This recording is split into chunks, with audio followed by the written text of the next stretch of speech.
यह कहानी 1944-45 में आज़ादी से पूर्व लिखी गई। उन दिनों भारतीय एवं अंग्रेज पालतू पक्षी के रूप में तोता या सुग्गा पाला करते थे। तोते मनुष्यों की नकल करने के लिए प्रसिद्ध हैं। लेखक के दादा दादी पक्षियों को पालना पसंद नहीं करते थे क्योंकि वे उन्हें पिंजरों में कैद नहीं रखना चाहते थे। लेखक की आंटी रूबी ने एक तोता खरीदकर उसे पिंजरे में बंद कर दिया, परंतु तोता बातें नहीं करता था।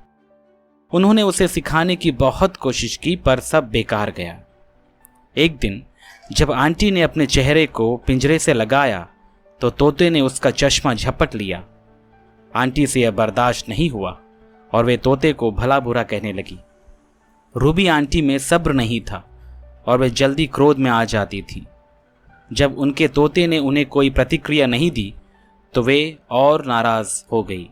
रूबी आंटी की अरुचि के कारण तोते को खाना खिलाने की जिम्मेदारी 10 वर्षीय उनके भतीजे पर आ गई।